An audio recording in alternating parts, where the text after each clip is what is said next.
And now, tonight's presentation of radio's outstanding theater of thrills, Suspense. Tonight, we bring you a story of two men forced to live together in the frozen north. We call it A Study in Wax. So now, starring Mr. William Conrad and Mr. Stacy Harris, here is tonight's suspense play, A Study in Wax.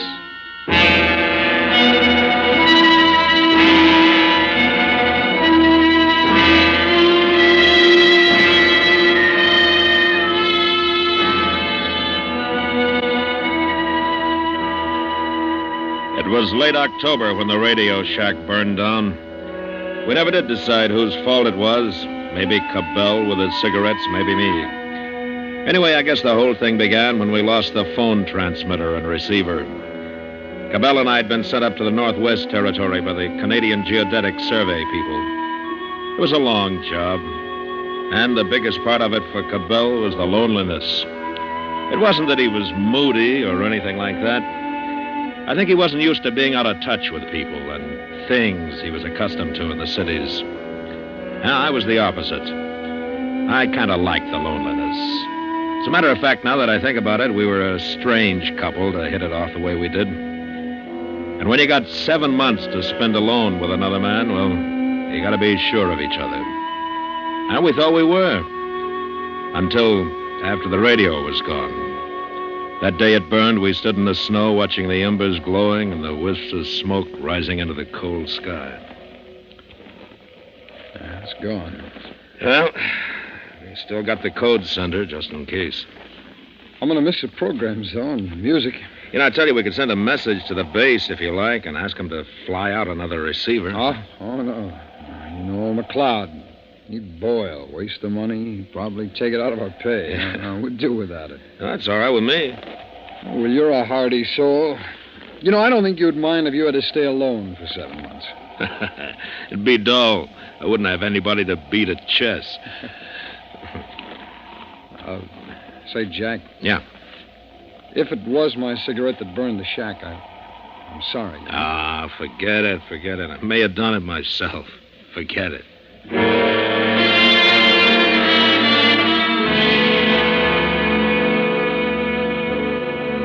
By the end of November, we'd done pretty well, as far as work was concerned.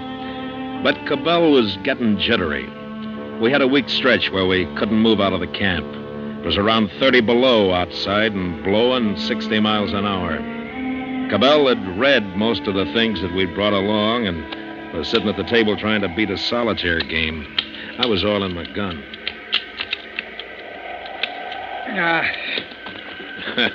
Now the odds are against you every time. Don't I know it? Oh, how I wish this weather would ease off. It will. Hey, I got an idea. Now, what? What do you say we open our Christmas presents tonight? Our Christmas? It's November. I know, but I'll bet there'll be some books in there. I told my folks to pack some books. Oh, well, what'll you do when you've finished them? Huh? I don't know, but I got to do something. I wish we had the radio. Look, we can send a message. If McLeod wants to cut our heads off for burning up his property, he'll have to come up here to do it. If not, well, maybe he'll be feeling good and send it. Oh, it's worth a try. It's not you, Jack. We talk and play chess, and it's swell, but I just miss the outside. I feel... Yeah, I know. Okay, how would this sound? Radio shack burned to ground. Can you send new receiver? Have only small set on fixed channel. Well, couldn't you say emergency? Oh, that'd go over big with McLeod. We miss Canadian and U.S. mystery shows, must continue to hear them in order to keep up our work. We better leave it as it is. All right.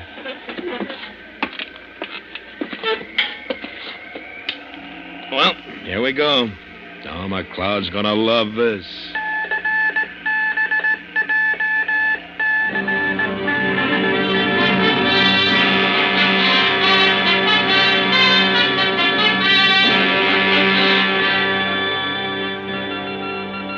The reply from McLeod came back the following day. It was long, involved. and said what could have been said in one word: no. You know, our chief was a very careful man and believed in others following his example. Therefore, if our radio was gone, it was our fault, and the next time we should be more careful. And that was that. The weather let up a bit, and we got some work done. It was still terribly cold, but it didn't bother us now that the wind had gone. I noticed that Cabell was much quieter after our request for the radio had been turned on. I began to get a feeling as though he blamed me for it. So a week before Christmas, we'd just finished supper. I said, Larry, about those Christmas presents. What about them? What do you say we open them, huh? Well, I thought you didn't want to until Christmas. Well, I've changed my mind. Oh? What's the matter? You trying to be nice to me? I can take this as well as you can, you know. I don't need you feeling sorry for me. I'm not sorry. I don't give a good stink one way or the other. I'm just saying if you want to open the packages now, it's all right with me. They're yours. It's not my business. Oh, forget it. Do what you want to do. Will you open yours up, too? Sure. Okay. He got a hammer and started to pry open the case. Our families and friends had done their shopping in August, and we'd put their gifts together in the case.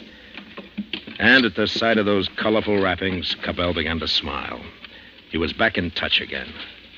There were little things, but a label, a scratch of handwriting, the feel of something different was blotting out his loneliness, that great far coldness outside. Come on over. Okay. It doesn't feel like books. They wouldn't pack them like this, would they? I don't mind. Hey, look! Hey, look what we got! What is it? It's a phonograph. Hey, here, I'll take it. And there's a whole stack of records. There must be... Oh, of all the lousy, crummy luck. Oh, what's the matter? Look, they're broken. Oh, that's a shame. All of them? No, wait a minute. There's one. There's two of them, okay? Oh, well, that's good. Listen to this, will you? A variety of bugle calls. What? No, I mean it. A variety of bugle calls. Look, it belonged to my father. I remember him playing it for me when I was a kid. Oh, well, what's the other one? Oh, that's great. Saber Dance, Catch a Train. It's one of my favorites. Oh. No Less Brown or anything like that, huh? No, just the... Oh, that's right. I forgot you. You don't much like classical music, do you? No, not much. Oh, that's okay. Come on. Let's take a listen to that bugle call thing, huh? That ought to be something. Okay. Oh, wait till I tell my sister about that fancy packing job of hers. I've heard that one 1,000 times. Oh, those good old Army days. Now, will you hear the next one? We got a lot of laughs out of the old record. Played it a couple of times and then had a couple of drinks. You know, I tell you, that phonograph, even with only 2 records, it made a lot of difference to us. The strain seemed to be gone. Then Cabell put on his Saber Dance and got lost in it. Well, to me, it wasn't much. It was all cluttered up with a lot of noise that hurt your ears. He must have played it 6 times while we unwrapped the rest of the things. There were a lot of books and magazines, and that was good. Well, I figured we could stretch him out for at least 3 months, which would take us into March. But the next day turned bad again. A blizzard came down. And we stayed inside until the day after Christmas. And Cabell, he was like a kid. He smoked cigars, drank brandy, listened to his record, and read. In 10 days, he'd read every single thing. And then he had nothing to do but listen to his record.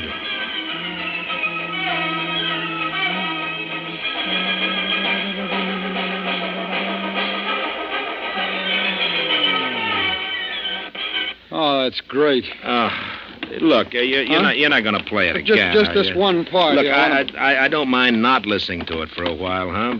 Try the bugle calls. They're quieter. You ought to learn to appreciate good music, Jack. You're missing something. Well, maybe I will, but not from that. No, this is beautiful. Well, not to me. Now, will you let it go for a while? Well, sure. Sure, if you feel that way about it. How about a game? No, not right now, thanks. I want to finish this article I'm reading. You're reading. Oh, yeah, I read that. It's not much. That guy never could write. Oh? Well, I think it's pretty good. Well, depends on what you're used to reading, I guess. And what kind of a crack is that? Nothing. It just depends on what you're used to reading, that's all. Does that make me a lowbrow? All right, you said it. I didn't. You, better check the oil outside. I did it yesterday. It's your turn. I did it this morning. In this weather, we do it twice a day, remember? Yes, sir. Are you trying to be funny? No, I don't like the way you said it, that's all. We're both in charge, not you or me. Nobody gives orders here. We share the responsibility. Okay, then do your share. All right, I'm going out to check the oil, but not because you say to do it, you know, but because I want to. Well, good for you. When I think of it now, we sounded like a couple of kids. And I can't even remember what it was that set us off. But I'll never forget what happened because of that day. You don't easily forget a thing like death.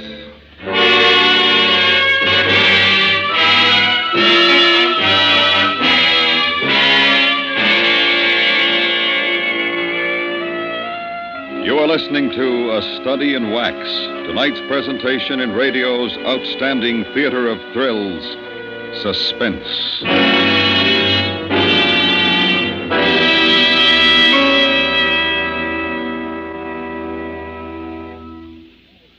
This is a new sound in the history of mankind, the sound of atomic energy.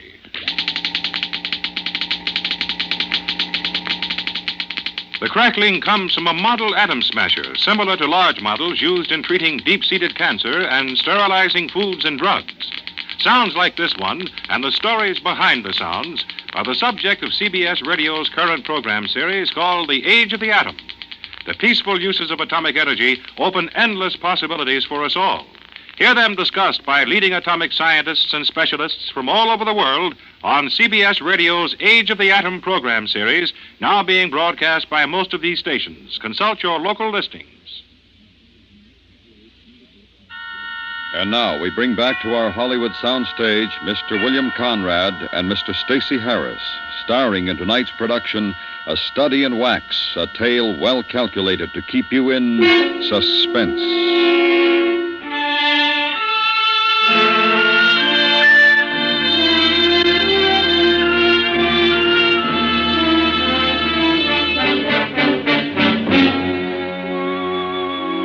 Cabell and I didn't talk to each other for the next few days. Not the way we used to, I mean. Just conversation that was necessary to do our work, and that was it. He didn't play his record, either.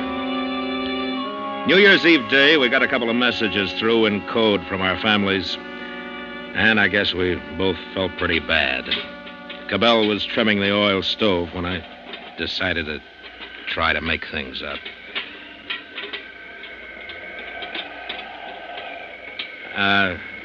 Say, Larry. Yeah?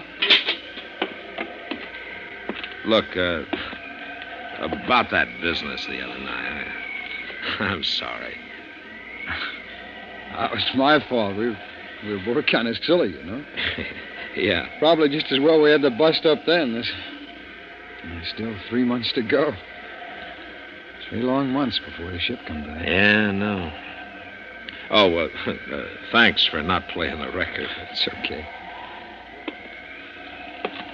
Oh, I wish that wind had stopped. It gets on my nerves. You know, I got something good for that. Oh, what's that? Something that toasts the new year. Champagne! Yeah. Hey, what an idea. That's wonderful, Jack. We'll stick them outside for a couple of minutes and cool them off. Here, go to me. I'll go.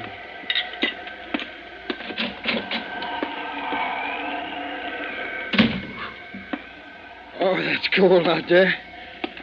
You know the best thing for you and me to do tonight is to get roaring, stinking drunk? Champagne with brandy chasers. Right. Happy New Year, Larry. Same to you, Jack. We got drunk. We got red-eyed drunk. And we talked about women and ourselves and our dreams. And it was sloppy and it was great. The kind of haze you get when it doesn't matter and you're feeling good about everything. And it was fine. Until Cabell decided it was time to hear some music. Jack, I want you to really listen to this. Really listen. That's Cacciatore. Now, he makes them all look sick with this stuff. Now, I want you to listen to it. No, I don't want to hear that thing. Now, don't put it on for me. I don't want to hear it. I know, but if you just listen once, give it a chance. That's so you never listen now. Come on. There. See the rhythm? That's great. That's great music. That's really great. That's not music. It's a lot of noise. Shut up. You're not listening. Don't tell me to shut up. Look, you don't understand good music. That's what's the matter with you. You just don't understand. I understand. I don't want to listen to that. Well, I want to hear it. I don't take it off, Jack. Look, you take your hands off me or you're going to get hurt. Just stay away from the machine, Jack. Get out of my come way. on. Hey, don't get pushy, friend, huh? No. I'm going to kick your brains out for that. I'm sick of you and your filthy music. Don't touch that record!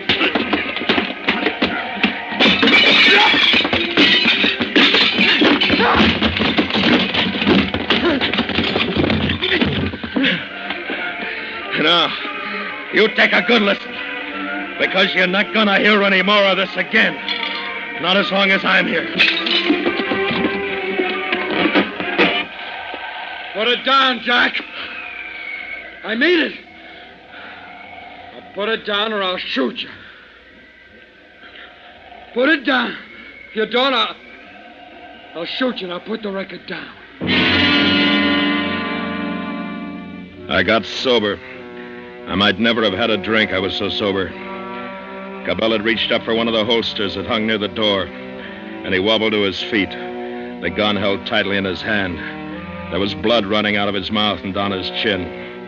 I just stood there, and I put the record down on the turntable. You were going to break it, weren't you? Weren't you? Yeah. Yeah. Well, I knew you were. Just because it gives me pleasure to listen to it, and you don't like that. Well, I want to listen to it, and you don't. All right? You get outside. You're crazy, Cabell. Go on. I'll kill you if I don't. Now get outside. It's 40 below out there. I'd freeze I don't care. It'll do you good. Now go on. Get outside. All right, let me get my things. No! Listen to me. You're drunk. You don't know what you're doing. Open that door, you hear me? Now go on, open it! Now go on out! Larry! Let me in, Larry! Do you hear me? Let me in, Larry! And inside, I thought I heard the music again. He was crazy. Crazy drunk. I went around to the back trying to get away from the wind, but it wasn't any good. There wasn't anywhere to get away from it. I've seen what happened to men caught out in the open this way, and I knew how quickly it could happen. So I ran, and I jumped. Anything to keep moving. And all the time, I couldn't believe it was happening. I don't know how much time went on. Maybe it was a minute. Maybe it was 10. I heard him calling. Then through the flurries of powdered snow blowing off the roof, I saw Cabell standing in the doorway. And I saw the gun still in his hand, hanging by his side. Jack! Jack, come on in, Jack! I forgot the cold. I only knew that Cabell had gone mad. He was going to kill me. Somehow I had to get him away from the cabin, get him outside where I'd have a chance. I waited for a minute and then... Larry! Larry, over here, Larry! Jack! Over here!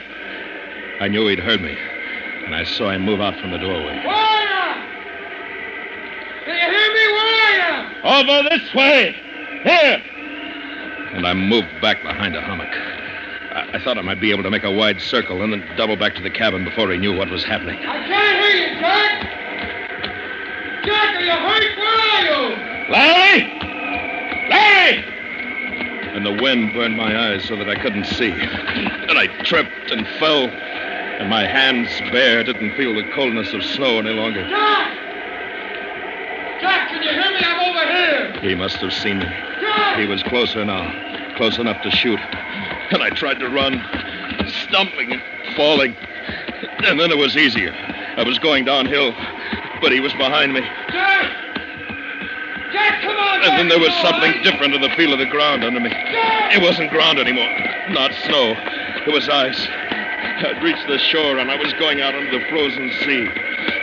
I began to imagine I could feel the movement of the sea under me. Suddenly it didn't matter anymore. I didn't care. I couldn't run. I wanted to lie down. I wanted to lie down. Jack, take it easy. It's all right. Jack, it's going to be all right. You don't have to be afraid. Look, you can have the gun you want. Jack! When it happened, Cabell was no more than 8 feet away from me. I just lay there, watching, waiting for him to shoot. And the dark ribbon that split the ice grew wider and wider. Jack! A semicircle of ice had cracked away. It wasn't very big, and it was drifting out away. And the ribbon was no longer a ribbon. And in that moment, I knew that he hadn't wanted to kill me. I'd been wrong. Jump! Larry, jump in and swim! Now, come on, you can make it. I can't. Come on, Larry. I can't swim. Come on. I can't. Try, you gotta try. Now, come on and hurry. Larry! I want you to do the job. I want you to get you back in the town. He moved away faster after that. And then I couldn't see him anymore. He was lost in the blackness. But I could hear him. Oh, Lord, I could hear him. Jack, no, I don't want to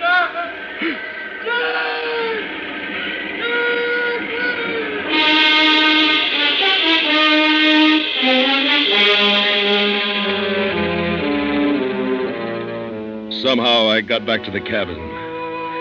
And I remember getting the transmitter switched on, sending a message through. I got the flashlight and my furs on. I don't know how long I was down there on the ice, shouting, looking. But I knew he was gone. I'd never see him again. And in the gray morning, the planes came. And for 2 days, they searched until the weather forced them back. And that was all. They flew me back to the hospital. Maybe I'll lose my hands. Maybe not. They're not sure yet. Doesn't matter anyway.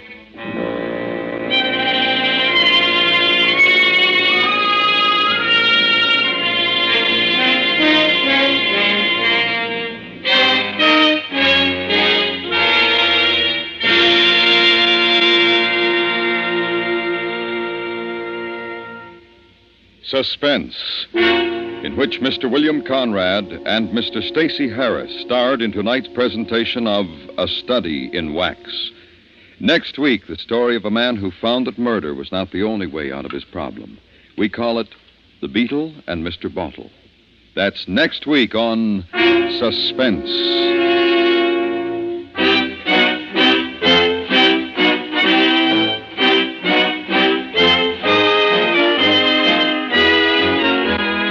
Suspense is produced and directed by Anthony Ellis, who wrote tonight's script. The music was composed by Leith Stevens and Rene Garrigan and conducted by Wilbur Hatch.